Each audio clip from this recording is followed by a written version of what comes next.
Oh hey guys, just topping off my expansion tank here. If you guys didn't know what this was, this one's called an expansion tank. And there's also overflow tanks, and there's a big difference here. And I'm going to explain to you. Now what happens in the cooling system is the hot water expands, like you saw in my other video, and that pressure and that extra water coolant needs somewhere to go. So what a lot of the trucks have is this expansion tank, and it actually circulates the coolant through here, so it acts as a little bit extra cooling, because you're adding to the overall capacity of the cooling system when you have an expansion tank. As you can see, the hot water from the top of the radiator goes to the top, it cools down when it goes to the bottom, and it circulates. Now with an overflow tank, the whole coolant system is a closed system, and it has a pressurized cap.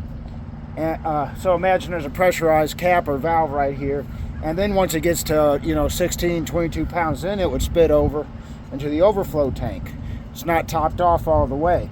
Now in the expansion tank, you can top it off all the way because it's got this reserve tank, and just with the extra capacity, it gives it a little bit more room to expand, with these being plastic.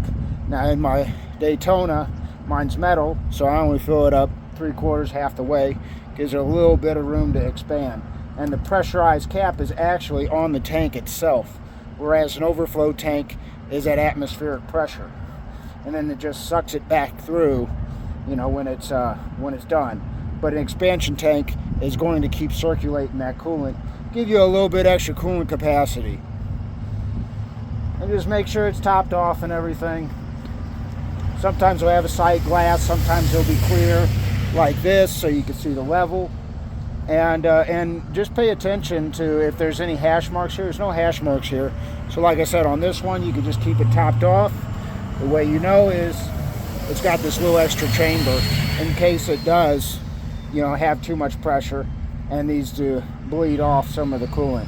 But this will bleed off, keep it at a certain pressure, the pressurized cap. But like I said, no pressurized cap going to the expansion tank. This expansion tank is going to be the same pressure as a radiator, as the whole cooling system. And that's the main difference between an expansion tank and a overflow tank. And that's how you tell the difference between the two. Is an overflow tank, like I said, you're going to have a pressurized cap, and then it's going to bleed in. Whereas this expansion tank, you'll usually have a small hose on top of your radiator, and it'll bleed into here with a bigger hose on the bottom to help siphon that coolant.